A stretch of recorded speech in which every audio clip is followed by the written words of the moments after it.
오늘의 주요 뉴스입니다. 총선을 하루 앞두고 여야 모두 최대 승부처인 서울에서 유세를 마무리합니다.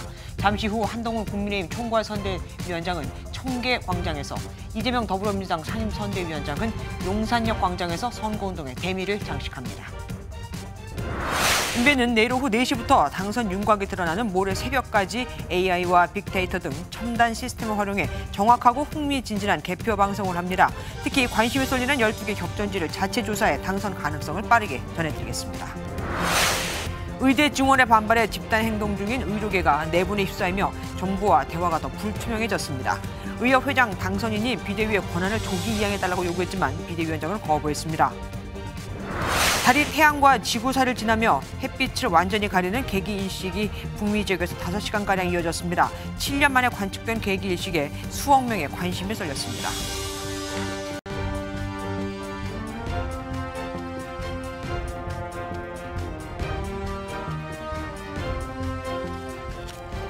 내일이면 대한민국의 4년이 결정됩니다. 아니, 그 4년 동안 무슨 일을 하느냐에 따라 100년이 좌지우지될 수도 있죠. 그 총선이 바로 내일로 다가왔습니다. 투표 시간으로 치면 12시간도 안 남았죠.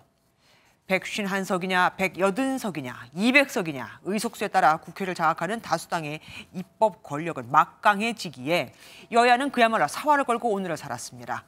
패하느니 죽는 게 낫다며 48시간 잠도 자지 않고 선거운동을 한 후보도 있었죠. 여야는 오늘 자정까지, 그러니까 채 5시간이 남지 않은 이 선거운동 기간, 이 시간을 꽉 채워서 지금도 최대 승부처인 수도권에서 유세를 하고 있습니다. 먼저 국민의힘으로 가보겠습니다. 한동훈 총괄선대위원장은 법원에서 눈물을 보인 이재명 대표에 대해 자기 죄에 대한 반성이 아니라 자기 살려달라고 영업하는 눈물이라고 비판했습니다. 청계광장에 나가 있는 취재기자 연결해 더 자세히 들어보겠습니다. 김태희 기자, 전해 주시죠. 네, 저는 오늘 마지막 유세가 열리는 서울 청계광장에 나와 있습니다. 유세가 시작되려면 아직 1시간이 더 남아 있는데 보시다시피 제 뒤로 벌써부터 인파가 몰려 있습니다. 잠시 후 8시 20분부터 국민의힘은 이곳 청계광장에서 마지막 표심 결집에 나섭니다. 국민의힘은 청계광장을 마지막 유세 장소로 택한 이유로 서울의 상징이자 중심이고 서울 승리가 수도권 승리, 전국 승리로 이어진다는 의미를 강조하기 위해서라고 전했습니다. 이 마지막 유세인 만큼 한동훈 위원장은 인요한 국민의미래 선거대책위원장과 함께 선거운동을 할 예정입니다.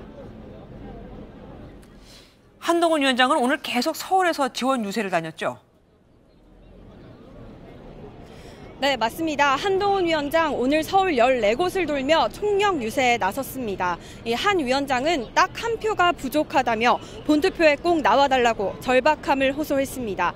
이재명 민주당 상임공동선거대책위원장을 향해서도 공세를 이어갔는데요. 오늘 재판에 출석해 눈물을 보인 이재명 대표에 대해서 반성의 눈물이 아닌 영업의 눈물이라고 비판했습니다. 국민에게 자기 살려달라는 영업하는 눈물입니다. 거기에 속으실 겁니까? 피눈물이 납니다. 나라가 망할까봐 걱정되고 책임감이 느껴져서 눈물이 납니다.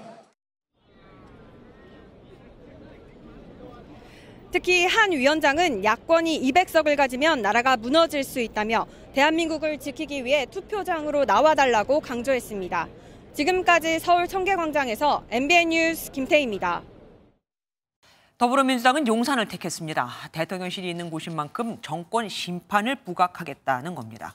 선거운동 마지막 날인 오늘 유세 현장이 아닌 법원을 찾은 이재명 상임공동선대위원장은 재판에 앞서서 기자회견을 했는데 투표를 독려할 때는 사실상 총선 유세장을 방불케 할 정도로 목소리를 높였고 감정에 격해진 듯 중간에 약 20초 정도는 말을 멈추기도 했습니다. 이번엔 용산역 광장으로 가보겠습니다. 표순우 기자, 마지막 유세 시작됐습니까? 네, 민주당의 마지막 유세 잠시 뒤 시작됩니다. 지금 제 뒤로 몰려든 인파와 유세 차량이 보이실 텐데요. 이곳 용산은 대통령실 인근으로 민주당이 공식 선거운동 출정식을 연 곳이기도 하죠. 선거운동 시작과 마지막을 이곳에서 열고 그동안 일관되게 외쳐오던 정권 심판론을 부각한다는 계획입니다. 민주당은 용산은 좋든 싫든 신정치 1번지로 정권 심판의 상징이 있다고 덧붙였습니다. 공식 선거운동 이제 몇 시간 안 남았습니다. 이재명 위원장, 근데 재판에 참석했어요.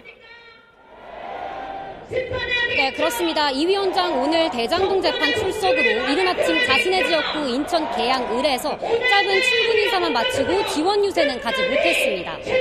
대신 재판장에 들어가기 전 기자회견을 열고 투표를 독려하며 잠시 울컥하는 모습 보이기도 했습니다. 저의 손발을 묶는 것이 검찰 독재 정권, 정치 검찰의 의도인 것을 압니다. 제가 다하지 못하는 제1야당 대표의 역할을 우리 국민 여러분께서 대신해 주십시오. 또 정부가 물가는 못 잡고 정적과 반대 세력만 때려잡는다고 날을 세웠습니다. 재판 휴정 시간을 이용해선 유튜브 라이브로 원격 지원은 이어갔습니다. 경남 진주갑과 강원 강릉, 충남 서산 태안 등 7대 접전지와 지역구 후보 하나하나를 언급하며 도와달라고 호소했습니다. 이 위원장은 용산 유세 후 자신의 지역구 인천 계양 을로 이동해 선거운동을 마무리할 예정입니다. 지금까지 용산역 광장에서 MBN 뉴스 표선우입니다. 누구보다 한 표가 간절한 건 제3지대입니다. 지역구로든 비례로든 원내 진입에 사활을 걸어야 되는 상황이니까요. 각 정당은 기자회견을 열고 거대 양당의 대결로 잠식된 한국 정치를 바꾸겠다며 지지를 호소했습니다. 마지막 일정으로는 당의 간판 후보 지역을 찾아 힘을 쏟았습니다. 장명훈 기자입니다. 선거운동 마지막 날 제3지대 정당들은 자신들의 색깔을 강조하며 표심 잡기에 몰두했습니다. 녹색정의당은 진보 정치의 역사가 여기서 끝나지 않도록 해달라며 신속하고 확실한 정권 심판을 약속했습니다. 정권 심판을 가장 정의롭게 해낼 수 있는 정당, 녹색정의당을 지켜주십시오. 시민들의 손을 잡아줄 진보 정당이 국회에 꼭 필요합니다. 새로운 미래는 갈등과 대결로 점철된 양당 정치를 끝내고 올바른 정치를 복원하겠다고 호소했습니다. 극단적 대결 정치를 끝내고 반드시 대화와 협력의 정치를 복원하겠습니다. 올바른 정치를 복원하기 위해 새로운 미래를 선택해 주십시오. 개혁신당은 썩은 도끼로는 썩은 나무를 벨 수 없다며 소심파 젊은 정치인들이 정권 심판을 해내겠다고 차별점을 강조했습니다. 소신 있는 개혁신당을 통해 누구보다 위선적인 윤석열 대통령과 김건희 여사를 심판해 주십시오. 대한민국이 당신들의 놀이터가 아님을. 조국 혁신당은 부산을 시작으로 보수의 심장 대구와 진보의 성지 광주를 오가며 정권 심판론으로 새몰이에 나섰습니다. 200석이 확보되고 김건희 특검법이 통과된다면 여러분들은 이 하반기에 김건희 씨가 법정에 서는 모습을 보게 될 것입니다. 마지막 유세 장소로는 박근혜 정권 탄핵 집회가 열렸던 광화문 광장을 택했습니다. 다른 3지대 정당들은 각 당 간판 후보 지역구에서 마지막까지 한 표를 호소했습니다. MBN 뉴스 장명훈입니다. 분초 단위로 유세 현장을 다니고 있는 한동훈 국민의힘 총괄선대위원장과 MBN이 만났습니다. 한 위원장의 발언은 요즘 점점 거세지고 있죠. 이에 대해 한 위원장은 점잖 빼는 게 큰 정치가 아니라면서 그 누군가는 했어야만 하는 일이라고 했습니다. 또 검사, 장관, 정치인 한동훈은 달라진 게 없다면서 내일 본투표에서 이변이 나타날 것이라고도 했죠. 그동안 한 위원장을 계속해서 마크해온 정태진 기자가 최소 의석수, 목표, 그동안 막말에 피곤해진 국민들의 목소리를 대신해서 여러 가지 질문을 던져봤습니다. 유세 현장으로 이동하는 차량 안에서 만난 한동훈 위원장 손에 반창고가 잔뜩 붙어 있습니다. 위기감을 진짜로 느끼기 때문에 제 컨디션이 뭐가 중요하겠습니까? 아직 한 1%좀 남아있는 것 같습니다. 괜찮습니다. 취임 후 105일 부족한 게 많았다며 매 순간이 도전이었다고도 했습니다. 제가 처음 등장할 때부터 위기였지 않나 생각해요. 저 사람이 과연 얼마나 하는지 보자. 언제 실수하는지 보자. 그런 시각들이 되고. 레토릭 정치와 이재명 민주당 대표에 대한 날선 비판. 그 누군가는 했어야 하는 일이라 강조했습니다. 나라를 후퇴시키는 세력과 싸우는 데 있어서 점잖 빼는 것이 큰 정치라고 생각하지 않아요. 그 문제 정면으로 맞서는 게 큰 정치라고. 이번 선거 잘못하면 정말 나라가 망할 수 있다며 본투표에서 이변이 있을 거라 봤습니다. 제가 의석수를 구체적으로 말씀드린 적은 없는데요. 제가 많은 자료들을 보잖아요. 어떻게 보면 좀 고급 자료도 더 많이 볼 수도 있습니다. 투표장에 많이 나가주시지 않으면 정말 위험한 상황이. 공공선을 위해 살아왔다며 검사, 법무부 장관, 정치인의 한동훈은 달라진 게 없다고도 강조했습니다. 그 마음으로 여기 나와 있고 그 마음이 옅어지거나 그 마음에 다른 게 나오면 저는 이 정치 그만둘 생각입니다. MBN 뉴스 정태진입니다. 더불어민주당의 분위기는 공동선대위원장이기도 한 홍익표 원내대표에게 들어봤습니다. 민주당 험지인 서초로 지역구로 옮겨 자기 선거도 치르고 있는 홍 의원은 투표안을 열어갈 때까지는 알 수 없다며 끝까지 지지를 호소했죠. 그는 이번 선거에서 무엇이 또 언제 가장 힘들었을까요? 이병주 기자가 홍익표 위원장을 만나 들어봤습니다. 계속된 선거운동에 목이 쉰 홍익표 민주당 공동선대위원장. 길 위에서 만난 많은 유권자는 정부 여당에 대한 분노와 함께 경제 문제의 지적이 컸다고 전했습니다. 경제와 민생이 정말 어렵다. 이것을 좀 정치권이 잘 좀 했으면 좋겠다. 이것은 사실 윤석열 정부와 여당만의 책임은 아니다. 야당도 같이 좀 협력을 했으면 좋겠다. 총선 국면 대통령실발 팥값 발언 등을 여당의 악재로 꼽은 홍 위원장은 민주당 악재로 공천 잡음을 지목했습니다. 우리 당으로서 위기는 역시 공천 과정이었습니다. 지난 2월 중하순 시기에 당의 지지율도 흔들리고 당의 내분도 커졌을 때 어쨌든 당이 그 수습을 잘하고 현재 판세를 살얼음판에 빗댄 홍 위원장은 목표 의석수 질문에 이렇게 답했습니다. 그 한석이 굉장히 소중합니다. 가능한 한 한 가지 소망이 있다면 여당보다는 단 한 석이라도 많았으면 좋겠다. 이것밖에 없습니다. 이번 총선 최대 격전지이자 전체 판세를 좌우할 곳으론 부울경 민심을 꼽았습니다. 부울경이 이번에 상당히 판이 흔들리고 있기 때문에 부울경에서 우리가 상당한 성과를 거두면 예상외로 좋은 결과도 얻을 수 있다. 이게 첫. 선거에도 왕도가 없다는 홍 위원장은 투표가 끝날 때까지 겸손한 자세로 지지를 호소하겠다고 말했습니다. 제가 제일 좋아하는 격언 중에 요기베라의 야구는 끝날 때까지 끝난 게 아닌 것처럼 선거도 그렇습니다. 투표함을 열기 전까지는. MBN 뉴스 이병주입니다. 내일이면 22대 국회에서 본회의장에 여야가 각각 몇 개의 의석을 차지할까 그게 결정되죠. 그런데 정치 지형이 완전히 달라지게 되는 의석 숫자가 있습니다. 151, 180, 200. 크게 세 가지로 나눠볼 수 있는데 151석은 법안 단독 처리가 가능하고요. 180, 180석은 여기에 더해 패스트트랙까지 올릴 수 있고 200석은 대통령 탄핵 소추가 가능합니다. 대통령의 거부권도 소용이 없게 되죠. 이 숫자들의 권한, 김지영 기자가 더 자세히 설명드리겠습니다. 여야의 총선 프레임인 야당 심판, 정권 심판을 이루려면 151석이 필요합니다. 범죄자들이 나라를 망치는데 끝까지 두고 보실 겁니까? 이 정권의 실패를 심판하고 경고장을 확실하게 보여주시기 바랍니다. 여당은 금투세 폐지 법안 등 야당 반대로 발이 묶였던 국정과제를 신속하게 추진할 수 있습니다. 여소야대 국면이 유지되는 야당은 노란봉투법 단독 처리 등 지난 2년처럼 입법을 통해 정부를 압박할 수 있습니다. 180석을 확보하면 입법 권력은 더 강해집니다. 법약권 180석이 이루어지면 여야 합의 없이 쟁점 법안을 패스트트랙으로 지정해 바로 처리할 수 있고 무제한 토론 같은 여당의 견제 수단도 무력화할 수 있습니다. 이럴 경우 야권 주도 법안에 대한 대통령 거부권 행사가 반복되면서 여야 정쟁으로 국정 운영이 마비될 수 있습니다. 200석은 국정 주도권이 정부에서 국회로 완전히 넘어가는 기준선입니다. 대통령 거부권 행사를 제한할 수 있고 대통령 탄핵 소추와 개헌도 가능해 대통령의 조기 레임덕이 올 수 있다는 관측입니다.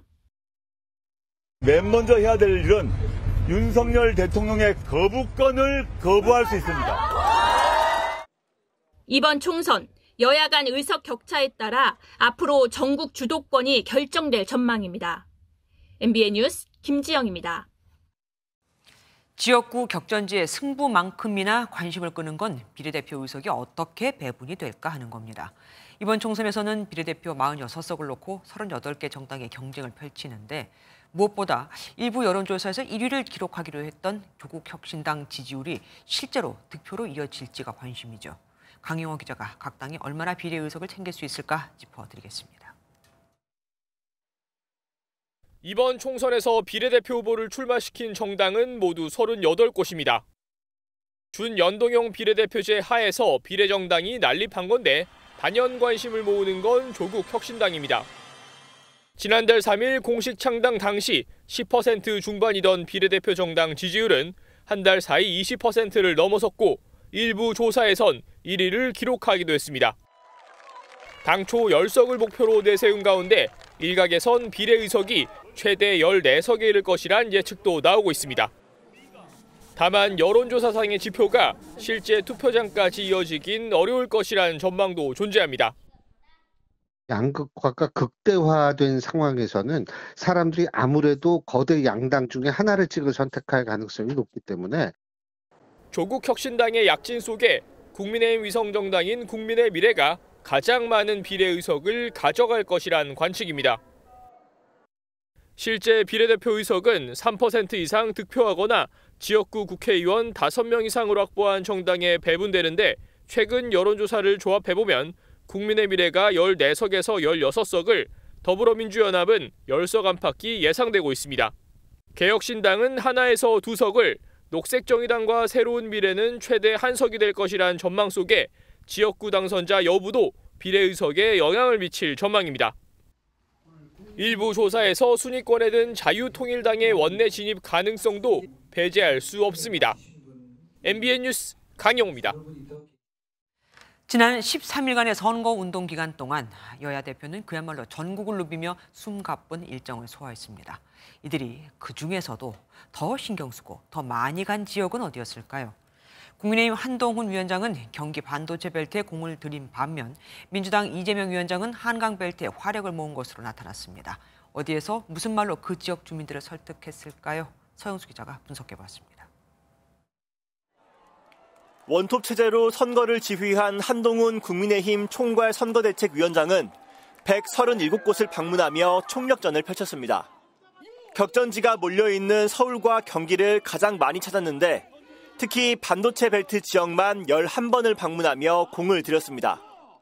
지난 총선에서 수도권 16석에 그쳐 참패했던 만큼 수도권 탈환의 시작점으로 반도체 벨트 집중 공략에 나선 겁니다.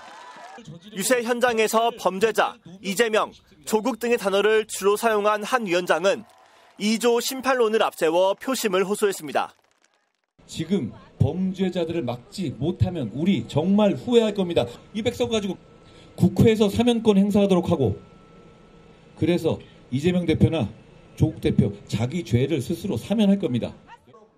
지역구인 인천 계양을 선거와 재판에 발이 묶인 이재명 민주당 상임공동선거대책위원장은 70% 넘는 일정을 수도권에서 소화했습니다. 특히 서울의 스윙보터 지역인 한강벨트 지역을 집중적으로 지원했습니다. 직접 가지 못한 지역은 유튜브 원격 유세로 화력을 보탰고 현지엔 김부겸, 임종석 등 거물급 인사들이 찾아가 역할을 분담했습니다. 이 위원장이 유세 도중 가장 많이 사용한 단어는 권력과 경제 등으로 정권 심판론을 부각하는 데 주력했습니다. 행정 권력 하나만 가지고도 이 짧은 시간에 나라를 이렇게 전 세계가 걱정할 만큼 망가뜨렸는데 그들이 국회를 장악하는 일만은 꼭 막아주기를 간절하게 부탁드립니다. 심판을 내세우며 동분서주한 두 대표가 집중 지원한 지역이 곧 이번 총선 승부처가 될 전망입니다. MBN 뉴스 서영수입니다. 여야 모두 그동안 유권자 마음을 얻기 위해 숨가쁜 선거전을 치러왔습니다. 여야가 선거를 위해 준비한 기간까지 다 합하면 총 100일 정도가 됩니다. 그 100일간 정치권의 모습을 최동희 기자가 정리해봤습니다.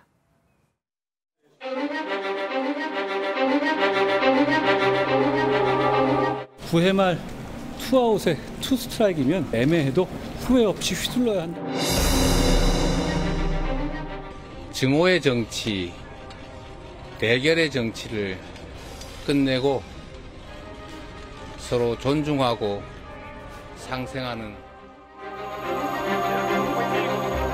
저급한 언동이 횡행하는 1인 정당, 방탄 정당으로 변질했습니다. 할 말이야 많지만 애초에 각자 주장과 해석이 엇갈리는 모습이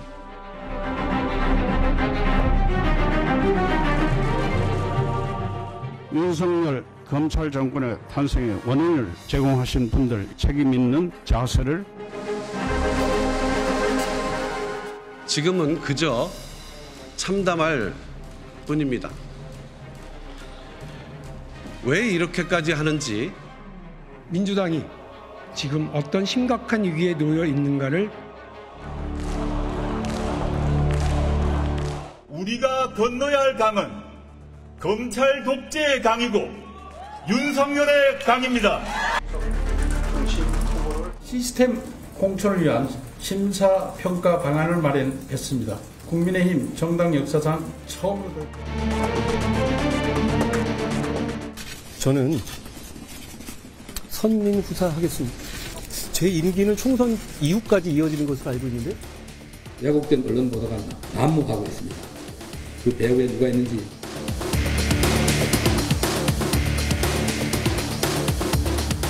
조국의 복수를 대신해주기 위해서 여러분의 표를 쓰실 겁니까? 권력을 사유하고 있다면 마땅히 책임을 물어 그 자리에서 내쫓아야죠. 지난 100일 정작 국민을 위한 공약은 없었습니다. MBN 뉴스 최돈입니다.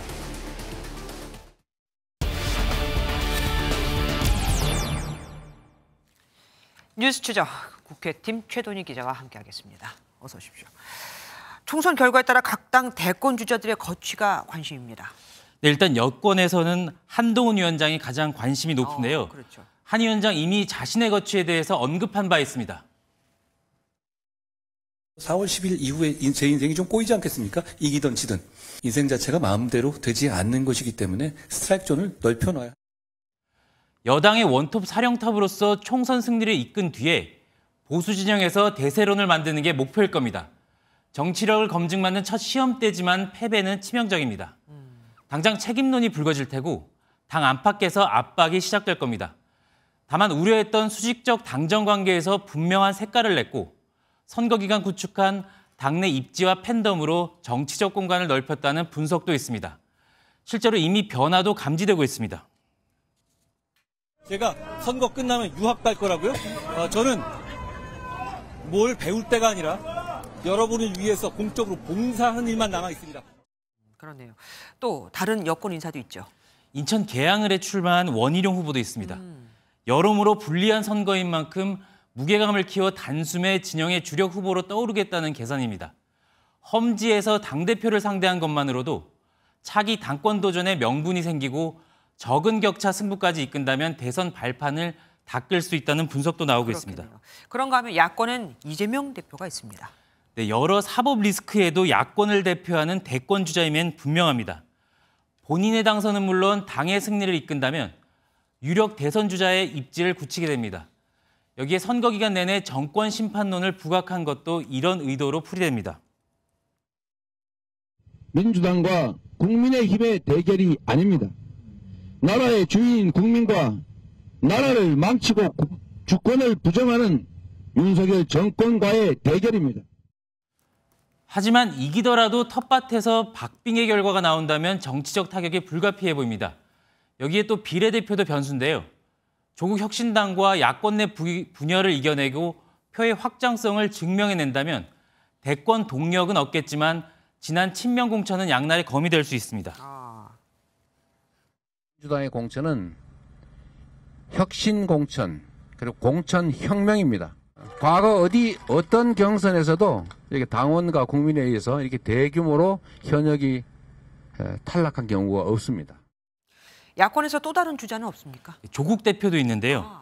이 조국 혁신당 돌풍 속에 이미 정치인의 입지를 다졌다는 평가가 있습니다. 네. 반윤이라는 선명성, 두터운 팬덤이 강점인데 사법 리스크가 치명적입니다. 다만 지금 분위기라면 야권의 주도권 경쟁에서 우위를 점할 수도 있습니다. 네, 차기 대권을 꿈꾸는 여야 정치인들 또 누가 있겠습니까? 일단 여권에선 나경원, 안철수 후보가 있습니다. 이번에 되면 5선, 4선 의원으로 당내 역할론을 두고 몸집을 키울 수 있습니다. 여기에 오세훈 서울시장과 백의종군한 유승민 전 의원, 홍준표 대구시장은 이번 선거에서 당직을 맡지 않았던 덕에 선거 결과에서 자유롭습니다. 반면에 야권에선 불출마를 택한 임종석 전 비서실장과 험지에 출마한 이광재 후보도 대권 후보로 넘볼 수 있습니다. 여기에 이낙연, 이준석 대표는 이번 선거 결과에 따라 명암이 갈릴 것으로 보입니다. 예, 최돈희 기자 수고하셨습니다.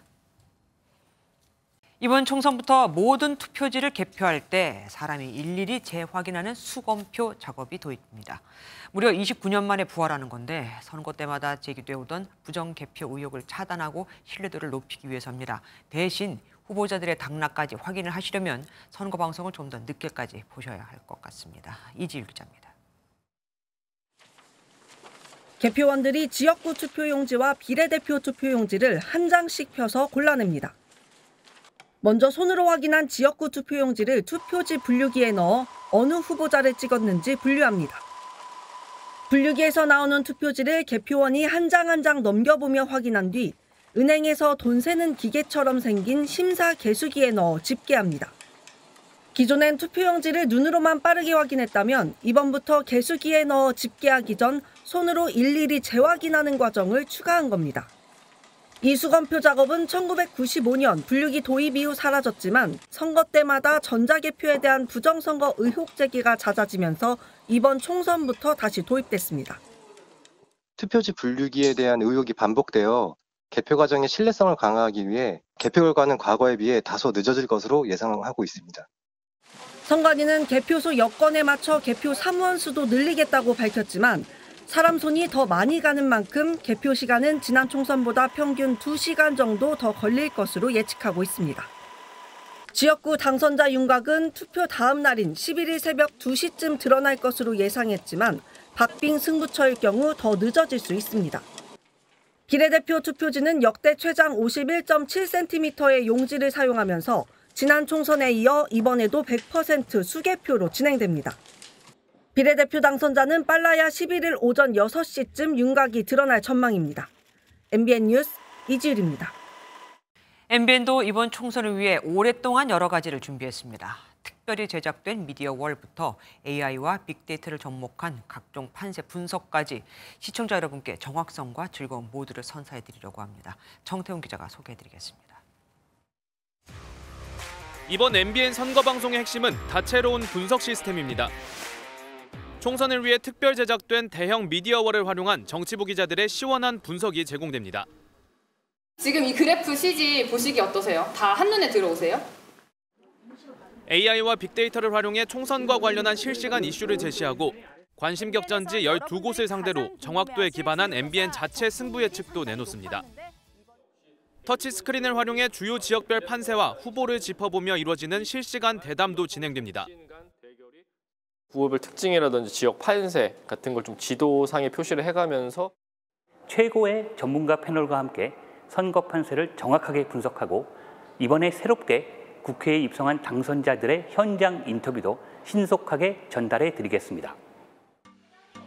MBN은 오후 4시부터 당선 윤곽이 드러나는 다음 날 새벽까지 시청자 여러분의 안방을 찾아갑니다. MBN 뉴스 정태웅입니다. 오고 가는 언제 매일 여의도는 전쟁 중 Talk to me.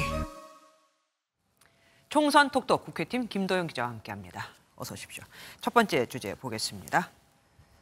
관련 없는 번호 누가 왜 한 말입니까? 네, 인요한 국민의 미래 선대위원장이 선거를 하루 앞두고 한 말인데 직접 들어보시죠. 네. 8번은 국민의 미래하고 아무 관계없는 번호입니다. 두 번째 용지에, 긴 용지에 두 번째가 4번입니다. 네, 국민의 미래는 국민의힘의 위성 정당이죠. 비례정당 8번인 자유통일당은 국민의힘이나 국민의 미래 모두와 관련이 없으니 유권자들이 헷갈리지 말라 이런 내용입니다. 그런데 이걸 헷갈리는 유권자가 있나 봅니다. 네, 실제 28 청춘이란 구호를 자유통일당 측에서 내세웠었는데요. 네. 지역구는 2번, 국민의힘 비례대표는 8번 자유통일당이라는 겁니다. 국민의 미래는 이 구호를 문제 삼으며 이를 중앙선거관리위원회에 고발했습니다. 인 위원장은 국민의 미래가 4번인데 혼선을 주는 전략인 것 같다 이렇게 설명했습니다. 비례대표 명단이 정말 많더라고요. 그러다 보니까 헷갈릴 수도 있을 것 같습니다. 다음 보겠습니다. 지국 비조. 조국 대표가 지민 비조란 말을 했었는데 저건 또 뭡니까? 네, 풀이해 보면 지역구는 국민의힘, 비례대표는 조국혁신당 이런 뜻이겠죠. 네. 좀 특이한 조합이긴 합니다. 재밌는 건 이 말이 나경원 국민의힘 서울 동작을 후보의 입에서 나온 건데 직접 들어보시겠습니다. 지국 비조다 뭐 이러면서 지역구는 그냥 국민의힘 후보들이 공약도 좋고 준비도 많이 돼 있으니까 뽑고 저 비례대표는 조국 혁신당을 찍자 그래서 지국 비조라는 말이 유행어로 돼 있다고. 저걸 들어보면은 나경원 후보가 설마 조국 혁신당을 찍으라고 하는 것 같지는 않은데 무슨 의미가 있는 겁니까? 네, 아무래도 지역 일꾼론을 강조하다 보니까 나온 말인 것 같습니다. 네. 최근 국민의힘이 열세라는 분위기가 감지되면서 여당, 특히 수도권 후보들이 읍소하고 나섰죠. 정권 심판 여론도 있는 걸 인정하지만 총선은 결국 인물과 정책을 봐달라는 걸로 강조한 걸로 풀이됩니다. 네, 하나라도 건지자 뭐 이런 뜻 같기도 합니다. 다음 보겠습니다. 예, 선거 앞두고 뭐 누가 절을 시켰나요? 네, 방송인 김어준 씨가 자신의 유튜브에 출연한 민주당 후보들에게 절을 시킨 건데요. 네. 차렷 절. 김씨의 구령의 이현주, 안귀령, 전현희 후보가 일제히 절을 여러 번 하는 모습이 뒤늦게 이슈가 됐습니다. 뭐 후보자들이 절을 할 수도 있지 않나요? 이게 왜 이슈가 된 거죠? 네, 여권에서는 기괴하다 이런 반응입니다. 방송인 김 씨의 말에 후보들이 일제히 절을 그것도 여러 번 하는 게 이상하다는 건데요. 여권 관계자는 세 후보 모두 연고도 없는 지역에 친명 공천을 받지 않았냐며 절은 강성 지지층들이 모인 유튜브가 아니라 지역 유권자에게 향하는 게 맞다고 지적했습니다. 반면 야권에선 간절함이 보여서 좋다. 시청자와 지지층에게 간절한 마음으로 인사하는 게 뭐가 문제냐 이렇게 반문하고 있습니다. 역시 똑같은 것도 지지층에 따라서 해석하는 게 다릅니다. 다음 보겠습니다. 아이고, 안동 유림들이 국회로 오신 겁니까? 네, 더불어민주당 김준혁 후보를 규탄하기 위해서입니다. 네네. 김 후보가 자신의 책에서 퇴계 이황 선생에 대해 성관계 지존 등의 표현을 한 것에 분노한 건데요. 있지도 않은 사실을 낯뜨겁게 엮어내 선언을 욕보이는 지경에 이르고 말았다. 네, 이어 고향이 퇴계 선생과 같은 안동시 예안면인 이재명 대표가 악랄한 모독을 수수방관하지 않길 바란다고도 덧붙였습니다. 그러고 보면은 김준혁 후보는 성에 관련된 얘기를 유독 더 많이 하신 것 같습니다. 지금까지 총선 톡톡 김도현 기자와 함께했습니다. 고맙습니다. 그런데 투표를 하루 앞둔 오늘까지도 곳곳에는 아직 뜯지도 않은 선거 공보물들이 그러니까 우편함에 그대로 꽂혀 있었습니다. 선거에 관심이 없어서는 아니죠. 사전 투표일만 해도 총선 사상 최고였으니까요. 무의미하게 버려지는 이런 공보물을 배포하기 위해 선관위는 지난 선거 때만 해도 200억 원을 썼습니다. 발송 우편 요금만 그렇습니다. 이시열 기자가 현장 취재했습니다. 서울의 한 대학가 오피스텔입니다. 우편함 속에는 뜯지도 않은 선거 공보물들이 가득합니다. 그게 다 종이로 나오고 일회성으로 버려진다는 건 좀 아깝다고는 생각이 듭니다. 사실 저희 집에도 몇 개 오긴 했는데 뜯어보지도 않았고 그냥 버려야 하는 종이가 늘어나는 것뿐이라서 좀. 정치 1번지라고 불리는 서울 종로구도 마찬가지입니다. 현관 한편에 선거 공보물 봉투들이 쌓여 있는가 하면 다른 건물의 폐지 수거함에도 한가득 발견됩니다. 지로라든가 아니면 명세서장 같은 것도 다 어플로 날라오는데 이런 공보물들 잘 보지도 않는데 뭐 쓰레기 처리도 그렇고 뭐 괜한 낭비라고 생각이 됩니다. 지난달 31일까지 전국에 배포된 선거 공보물 수는 대략 3억 2천만 부에 달하는데요. 선거가 끝나면 모두 버려집니다. 선거 공보물 자체는 후보자의 선거 비용으로 제작하지만 발송 비용 등은 모두 국민의 세금으로 부담됩니다. 전문가들은 휴대전화나 이메일을 활용하는 등 시대에 걸맞은 선거 관리로 변화가 필요하다고 말합니다. 선거 공고물 또한 온라인으로 다 전환을 하고 필요한 사람의 경우 선택적으로 종이 선거 홍보물을 받는다든지 하면 좋을 것 같습니다. 불필요한 자원 낭비를 막고 친환경적인 선거가 될 수 있도록 많은 관심이 필요해 보입니다. MBN 뉴스 이시열입니다. 정부가 연일 의료계와의 대화 의지를 강조하고 있지만 정작 대화 상대인 의료계는 내분 조짐을 보이고 있습니다. 임기가 다음 달부터인 임현택 의협회장 당선인이 현 비대위의 위원장직을 조기에 인양하라고 요구한 겁니다. 비대위원장은 용퇴를 거부했고요. 의사협회와 교수단체, 전공의단체의 합동 기자회견도 연기됐습니다. 전남주 기자입니다. 현재 대한의사협회를 이끌고 있는 비상대책위원회와 차기 회장인 임현택 당선인 사이 갈등이 불거졌습니다. 임 당선인이 의협 비대위원장을 자신이 맡겠다고 나섰기 때문입니다. 임 당선인의 임기는 다음 달 1일부터이고 현재 의협은 김태구 비대위원장 체제로 움직이고 있는데 자신에게 조기에 자리를 넘겨달라고 요구한 겁니다. 김 비대위원장은 퇴진 거부 의사를 직접 밝혔습니다. 대내외적으로 비대위를 흔들려는 시도가 있어 심각하게 우려하고 있습니다. 본 비대위에 주어진 활동 기간은 4월 30일까지로 길지 않은 시간이 남아 있습니다. 김 비대위원장은 비대위는 특정인의 의지에 의해 운영되는 조직이 아니다라면서 임 당선인을 비판했습니다.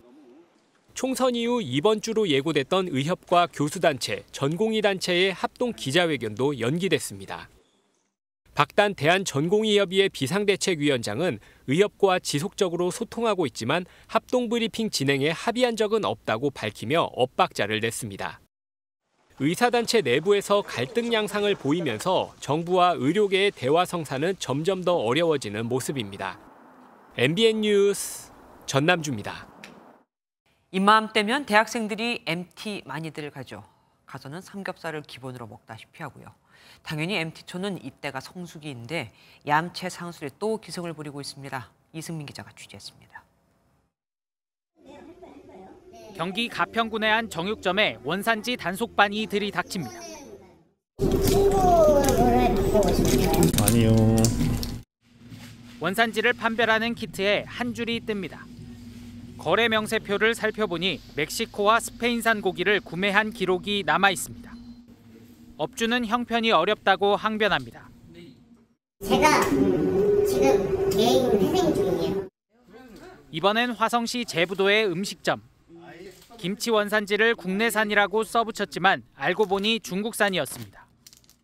여기 지금 중국산인 거죠? 네. 국산 표시 하신 지 얼마나 되었어요? 네. 대학생들의 MT 명소인 경기 가평과 제부도 등지에 특별사법경찰 5개 팀을 투입해 집중 단속을 벌였습니다. 단속을 벌인 열흘간 원산지를 거짓으로 표시했거나 표시하지 않아 적발된 업체는 23곳에 달합니다. 돼지고기와 배추김치가 가장 많았습니다. 일상활동이 늘어나고 있는 시기이기 때문에 소비가 늘어나는 분야라든지 그런 품목 위주로 해가지고 점검을 강화할 예정입니다. 원산지를 속여 팔면 7년 이하의 징역이나 1억 원 이하의 벌금, 원산지 미표시 업체엔 1,000만 원 이하의 과태료가 부과됩니다. MBN 뉴스 이승민입니다. 연일 오르는 식자재 가격에 저소득 어르신들께 음식을 제공하는 무료 급식소들도 타격을 받고 있습니다. 고기 반찬은 물론 과일이 올라오는 횟수도 확 줄었죠. 사과는 언감생심, 꿈도 못 꿉니다. 노하린 기자가 취재했습니다. 고령의 어르신들이 길게 줄지어 있고 봉사자는 번호표를 나눠줍니다.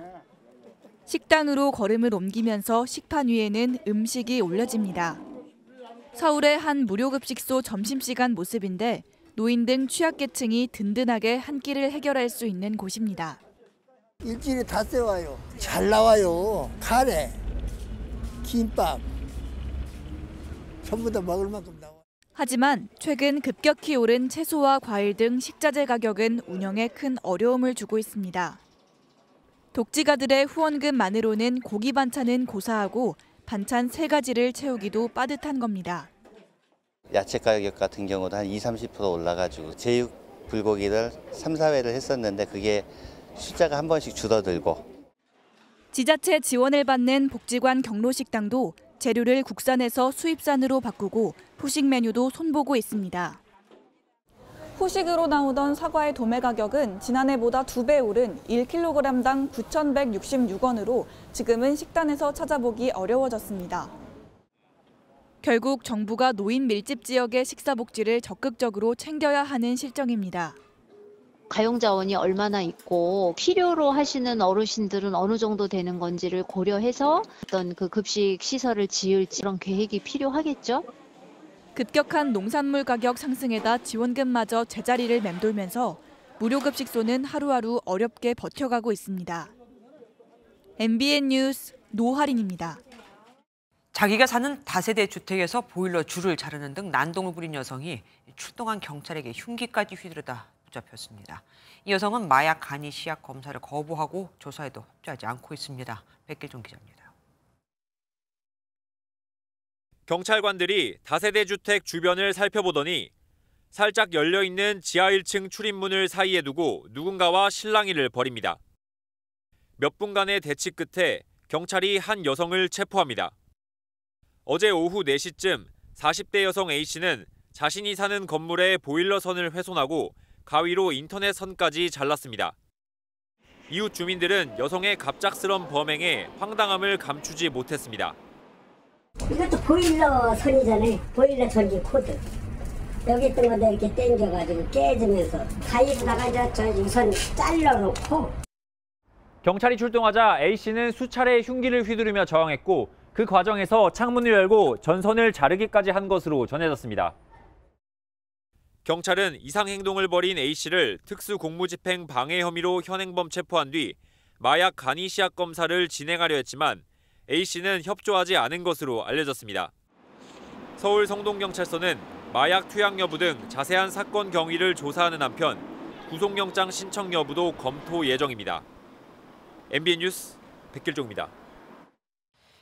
고물로 버려진 러닝머신 앞에서 그 안에서 무려 5천만 원 가까운 현금이 발견됐습니다. 고물을 수거하던 노인이 발견한 건데 누가 그 많은 돈을 하필 이 러닝머신에 차곡차곡 넣어뒀던 걸까요? 윤기란 기자가 CCTV를 살펴봤습니다. 경기 안산시의 한 아파트 분리수거장. 남성 1명과 여성 1명이 경비원의 안내를 받고 오래된 러닝머신을 버립니다. 잠시 후 고물을 수거하는 70대 남성이 러닝머신을 수레에 싣고 이동합니다. 러닝머신을 분해하다 뭔가 이상한 점을 눈치챈 남성.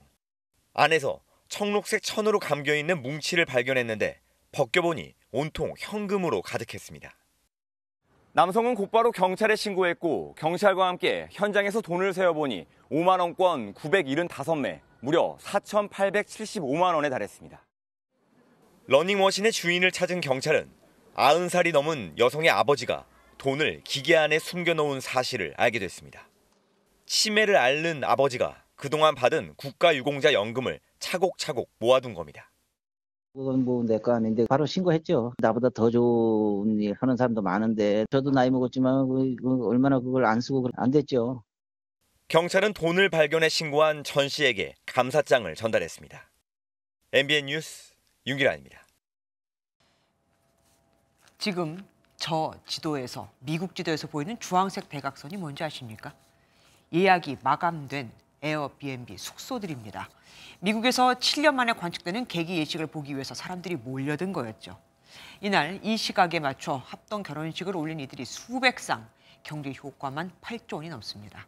워싱턴에서 최진학 특파원이 전해왔습니다. 달이 태양을 완전히 품자 빛은 사라졌습니다. 낮은 불과 몇 분 만에 밤으로 바뀌었습니다. 달이 태양을 품은 개기일식은 미 대륙 동북부 대각선 방향으로 진행됐습니다. 북미 전역에서 수억 명이 7년 만에 이뤄진 지상 최대 우주쇼에 환호했습니다. It's amazing. It looks like someone took a bite out of the sun. It's incredible. 제가 현재 지켜본 개기일식은 현재 85%가 진행됐습니다. 개기일식을 볼 때는 맨눈이나 선글라스가 아닌 이처럼 반드시 일식용 안경을 써야 합니다. 개기일식을 본 아이들은 꿈이 생겼습니다. Going with a piece of it. I'm an astronaut. Yes. 500여 쌍이 결혼식을 올렸고 생중계 도중에는 프로포즈도 이루어졌습니다. Did you marry me? Yes. 개기일식을 보려고 수백만 명이 이동했고 아예 비행기에서 바라보거나 일식을 형상화한 상품 등이 쏟아졌습니다. 우주쇼는 멕시코에서 시작해 텍사스를 거쳐 나이아가라 폭포까지 3시간 만에 절정을 이루고 마감했습니다. 볼 수 있는 건 불과 4분 정도지만 미국에서 자연현상을 축제로 즐기고 환호하면서 8조 원의 경제 효과가 생겼습니다. 워싱턴에서 MBN 뉴스 최종락입니다. 이스라엘군이 철수한 가자지구 남부 지역으로 돌아온 주민들. 하지만 마주한 건 폐허가 된 도시였죠. 그런데 이게 끝이 아닌가 봅니다. 이스라엘 네타냐후 총리가 병력을 철수시킨 지 하루 만에 다시 라파, 그러니까 가자지구 남쪽을 또 공격하겠다고 밝혔거든요. 사람들이 돌아왔는데 말입니다. 최희지 기자가 보도합니다. 탱크를 비롯한 이스라엘군 병력이 가자지구 남부를 떠나 기지로 돌아옵니다. 군인들이 떠난 칸 유니스는 붕괴된 건물과 황폐화된 거리만 남았습니다. 집도 상당수 훼손됐고 도로와 기반시설 역시 재기능을 하기 어려운 상태입니다. 폐허가 된 도시를 마주한 가자 주민들은 집으로 돌아왔다는 안도감보다는 허망함을 감추지 못합니다. كان عندنا غنم، كان عندنا بقر، كان عندنا كل حاجة كله راح ضرب. مزرعة كاملة راحت. 하지만 네타냐후 이스라엘 총리는 병력을 철수한 지 하루 만에 가자지구 최남단 라파 지역에 대한 공격 의지를 확고히 했습니다. והשגת ניצחון מוחלט על חמאס וחיסול גדודי הטרור שם. זה יקרה, יש תאריך. 주민 140만 명이 몰려 있는 곳인 만큼 미국 등 국제사회는 즉각 반대에 나섰습니다. Put in place better deconfliction and better coordination measures to protect humanitarian workers and to protect all the civilians on the ground. And it is something that we have consistently said to them over the past few months, is that they need to improve their deconfliction measures. 이스라엘이 지상전에 대한 의지를 재차 표명하면서 휴전을 위한 협상이 결실을 볼 수 있을지는 다시 불투명해졌습니다. MBN 뉴스 최희지입니다. 계속되는 고금리 속에 국내 10개 금융지주 회사의 순이익이 3년 연속 20조 원을 넘어서며 사상 최대치를 또 갈아치웠습니다. 하지만 금융지주들은 채용을 줄이는 등 비상경영을 한다고 합니다. 진짜 비상경영을 해야 한다면 배당 성과급 잔치를 왜 하는 거죠? 외부의 따가운 시선을 회피하기 위한 꼼수라는 지적이 나옵니다. 최은미 기자가 보도합니다. 지난해 국내 10개 금융지주 회사의 당기순이익은 21조 5,246억 원으로 전년 대비 776억 원 늘었습니다.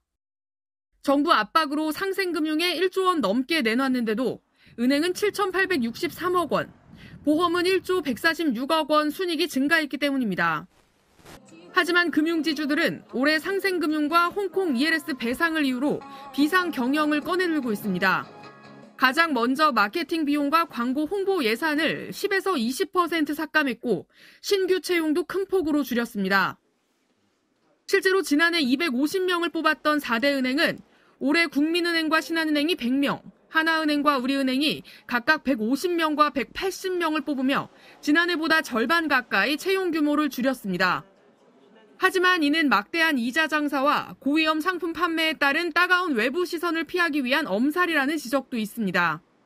금융회사들은 사실은 지난 5년간 계속 앓는 소리를 했어요. 금리 인상기에도 횡재 같은 돈들을 수익을 창출했지만 그 어디도 자발적으로 사회공헌기금을 한다든가 청년 일자리를 늘린다든가 이러지 않고 게다가 예상과 달리 금리 인하가 늦춰질 거라는 전망이 우세해 은행과 보험사들은 올해도 큰 폭의 이자 수익이 예상됩니다.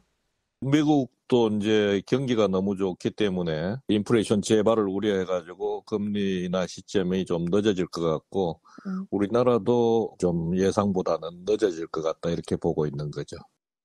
고금리 기조 속에 소상공인과 서민들의 고통이 계속되는 만큼 막대한 이익을 낸 금융사들이 사회공헌에 더 적극적으로 나서야 한다는 목소리가 커지고 있습니다.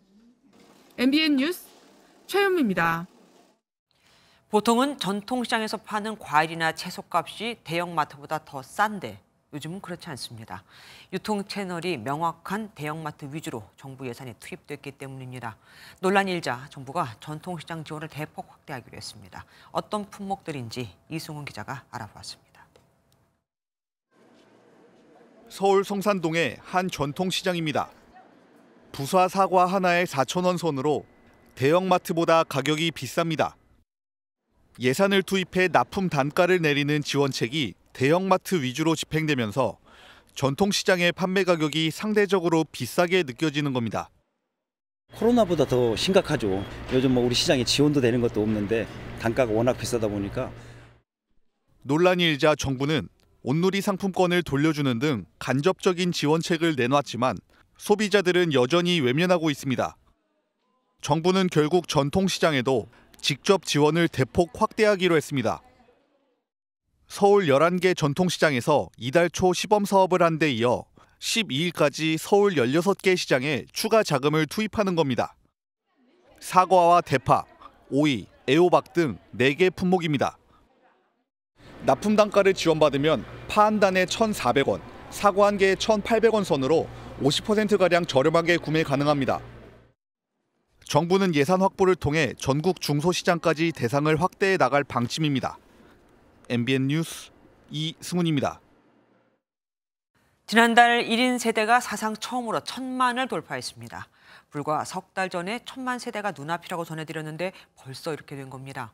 이젠 5세대 중 2세대 이상이 혼자 사는 건데 1인 세대의 증가 속도를 정책이 따라잡지를 못하는 게 문제입니다. 김민수 기자가 취재했습니다.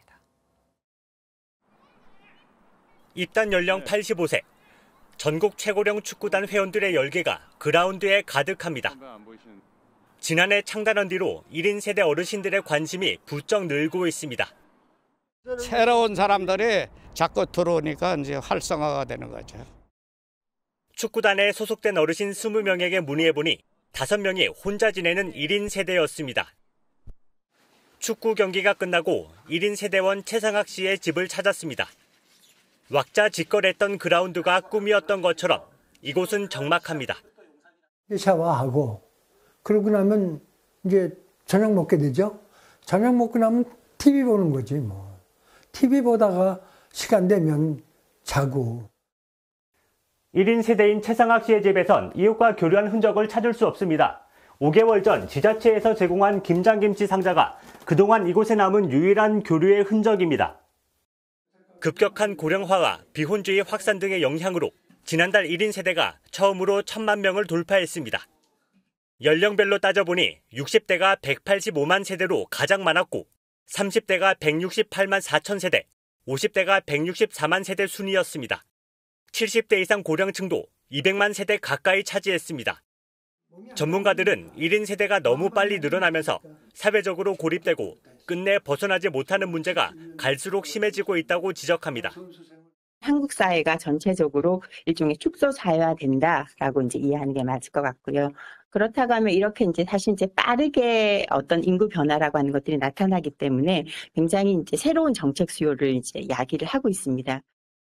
1인 세대 비중이 전체의 절반에 다가선 만큼 세대원 간의 유대감을 강화하는 정책 마련이 더 이상 미룰 수 없는 숙제가 되고 있습니다. MBN 뉴스 김민수입니다. 내일 국회의원 선거를 앞두고 서울 강남의 한 교회에서 블록체인 기술을 적용한 전자투표가 진행됐습니다. 엄격한 신원 인증을 거쳐 시스템상 위변조가 불가능하고 투표 기록도 영구히 저장된다는데 보수적인 종교계에서 왜 최첨단 기술을 활용한 이런 투표를 도입한 걸까요? 박통일 기자가 알아봤습니다. 서울 강남 지역 대한예수교 장로회 목사와 장로 대표자를 선출하는 투표가 교회에서 열렸습니다. 이번 투표가 특별한 건 데이터 분산 저장 기술인 블록체인 기술이 적용됐기 때문입니다. QR코드로 본인 인증을 하면 투표권을 획득할 수 있고 스마트폰으로 저마다 원하는 후보를 클릭하자 곧바로 결과가 나옵니다. 개인이 언제 누구에게 투표했는지 등의 정보는 한데 묶여 암호화된 상태로 저장됩니다. 이 데이터는 하나의 중앙 서버가 아닌 네트워크에 연결된 수많은 서버의 체인처럼 투명하게 저장됩니다. 지난달 한동대 총학생회 선거도 블록체인 투표로 진행됐습니다. 총학생의 그 대표 선거, 그리고 자치회장 선거, 또 각 학부의 대표 선거 등등해서 약 한 10건 넘는 선거가 동시에 진행이 됐습니다. 2,600여 명 정도가 투표에 참여를 했고요. 데이터를 조작하려면 네트워크에 연결된 모든 서버 자료를 동시에 바꿔야 합니다. 일단 저장된 정보는 위변조가 불가능해 안표 방지나 거래 이력 추적 등 금융과 유통 분야 전반에서 활용 중입니다. 소위 말하는 이제 안표 방지, 그 안에 소유권을 넣는다면은 아예 판매를 할 때 누구한테 판매했다는 거를 확실히 보장할 수 있거든요. 그러니까 그 사람은 딴 사람한테 넘길 수가 없게 되는 거죠. 온라인 투표의 편의성에 신뢰성까지 갖춘 블록체인 투표는 아파트 재건축 조합이나 주주총회 등 우리의 일상을 빠르게 파고들 전망입니다. MBN 뉴스 박통일입니다. 첫 방송부터 화요일 전체 전 방송 시청률 1위를 기록했던 한일 가왕전이 오늘부터는 1대1 라이벌전으로 본격적인 승부를 펼칩니다. 한일전의 열기 김문영 기자가 전합니다. 지난주 일본 가수들을 놀라게 한 전유진의 감성적인 무대는 유튜브의 인기 급상승 동영상 1위를 휩쓸면서 뜨거운 인기를 증명했습니다.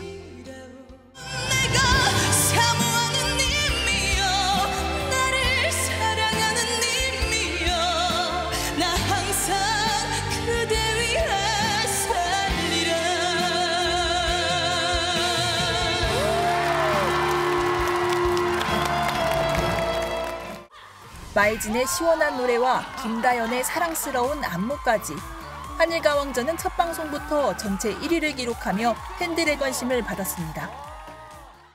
밤이 깊은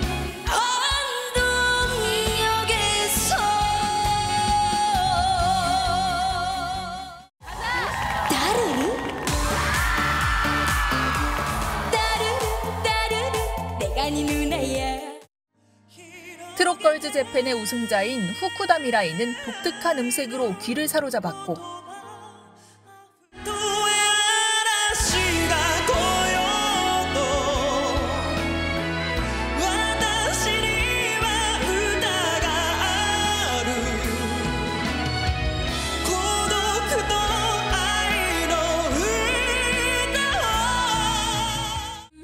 트로트 신동 아즈마 아키와 OST의 여왕 우타고코로 리에 등 일본의 톱7 무대도 사랑을 받으면서 선전을 기원하는 응원글이 올라오고 있습니다.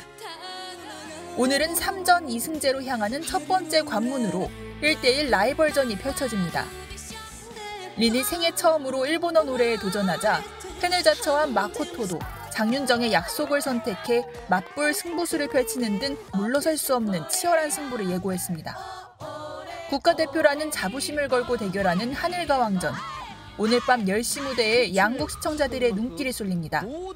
MBN 뉴스 김문영입니다. 건조한 날씨가 이어지면서 산불 위험이 커지고 있습니다. 현재 제주를 제외한 전국의 산불 위기경보는 경계 단계가 발령 중인데요.